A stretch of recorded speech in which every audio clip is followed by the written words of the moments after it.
Ang aklat ng Acts Kabanata 18. Pagkatapos mangyari ng mga bagay na ito, si Pablo ay umalis sa Atenas at pumunta sa Corinto. Natagpuan niya doon ang isang Hudyo na ang pangalan ay Aquila na nagmula sa punto na kagagaling lamang ng Italia, kasama si Priscilla na kanyang asawa, dahil pinag-utos ni Claudio na lahat ng Hudyo ay umalis ng Roma. Pumunta si Pablo sa kanila. Namuhay at nagtrabaho si Pablo kasama nila dahil siya ay katulad din nila. Mga manggagawa ng tolda, kaya nangangatwiran si Pablo sa loob ng sinagoga tuwing araw ng pamamahinga. Hinikayat niya ang mga Hudyo at mga Griego. Ngunit nang dumating sina Silas at Timoteo sa Macedonia, inudyukan ng Espiritu si Pablo na magpatutuo sa mga Hudyo na si Jesus ang Kristo. Nang hindi sumang-ayon ang mga Hudyo at siya ay nilate, pinagpag ni Pablo sa kanila ang kanyang kasuutan at sinabi sa kanila, "Ang inyong dugo ay sumainyong sariling mga ulo, wala akong kasalanan. Simula ngayon sa mga Gentil na ako pupunta." At siya ay umalis at nagpunta sa tahanan ni Tito Justo, isang lalaking sumasamba sa Diyos. Ang kanyang tahanan ay nasa tabi ng sinagoga. Si Crispo na namumuno sa sinagoga at lahat sa kanyang sambahayan ay nanampalataya sa Panginoon. Marami sa mga taga-Korinto na nakarinig kay Pablo ay nanampalataya at nabautismuhan. Isang gabi sinabi ng Panginoon kay Pablo sa isang pangitain, "Huwag kang matakot, kundi magsalita ka at huwag kang manahimik. Dahil kasama mo ako, at walang sino mang magtatangkang manakit sa iyo. Dahil marami akong tao sa lungsod na ito." Tumira doon si Pablo ng 1 taon at 6 na buwan, nagtuturo ng salita ng Diyos sa kanilang kalagitnaan. Ngunit nang si Gallio ay naging gobernador ng Akaya, sama-samang nag-alsa ang mga Hudyo laban kay Pablo at dinala siya sa harap ng hukuman. Sinabi nila, "Ang lalaking ito ay nanghihikayat sa mga tao na sumamba sa Diyos na labag sa batas." Ngunit nang magsasalita na si Pablo, sinabi ni Gallio sa mga Hudyo, "Kayong mga Hudyo, kung totoo man na ito ay tungkol sa isang pagkakamali o isang krimen, nararapat lamang na harapin ko kayo. Ngunit dahil ito ay mga katanungan lamang tungkol sa mga salita at mga pangalan at sarili ninyong batas, lutasin ninyo ito sa inyong mga sarili. Hindi ko gustong maging hukom ng mga bagay na ito." Pinaalis sila ni Gallio sa hukuman.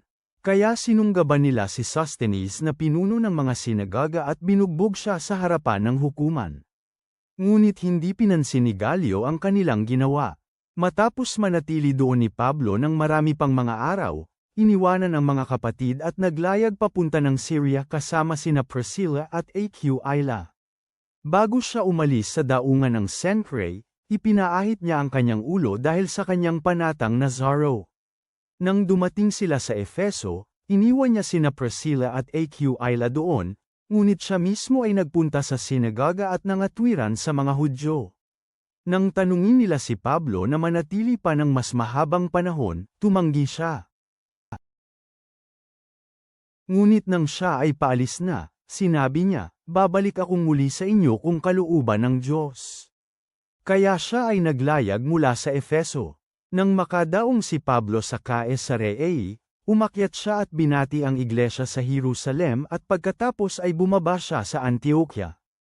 Pagkatapos niyang manatili doon ng ilang panahon, umalis si Pablo at nagpunta sa mga rehiyon ng Galatia at Phrygia at pinalakas ang lahat ng mga disipulo.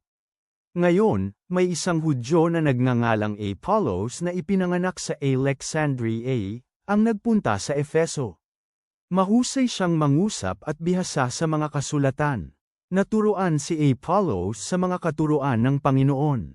Sa pagiging maalab sa espiritu, nagsalita siya at nagturo ng wasto tungkol sa mga bagay ukol kay Jesus. Ngunit tungkol lamang sa bautismo ni Juan ang kanyang nalalaman. Nagsimulang magsalita si Pablo nang may katapangan sa sinagoga. Ngunit nang marinig siya ni Priscilla at Aquila, kinaibigan nila siya at ipinaliwanag sa kanya ang paraan ng Diyos ng mas mabuti. Nang ninais niyang dumaan sa Akaya, Pinalakas ng mga kapatiran ang kanyang loob at sumulat sa mga disipulo sa Akaya upang siya ay tanggapin. Nang dumating siya, tinulungan niya ng labis ang mga nanampalataya sa pamamagitan ng biyaya. Lubhang dinaig ni Apolos sa publiko ang mga Hudyo taglay ang kanyang kapangyarihan at kahusayan, ipinapakita sa pamamagitan ng mga kasulatan na si Jesus nga ang Kristo. Mahal naming Diyos, nagpapasalamat kami sa iyo sa halimbawa ng tapang at pagtitiyaga na ipinakita ni Pablo sa kanyang misyon na ipalaganap ang Ebanghelyo. Tulungan mo kaming maging matapang sa aming pananampalataya, na nagtitiwala sa iyong proteksyon at gabay habang ibinabahagi namin ang iyong pag-ibig sa iba. Naway hanapin namin ang pakikisalamuha at suporta sa aming pamayanan, tulad ng ginawa ni Pablo kasama sina Aquila at Priscilla, at hikayatin ang isa't isa sa aming paglalakbay kasama mo. Naway gabayan kami ng iyong espiritu tungo sa buong katotohanan. Amen.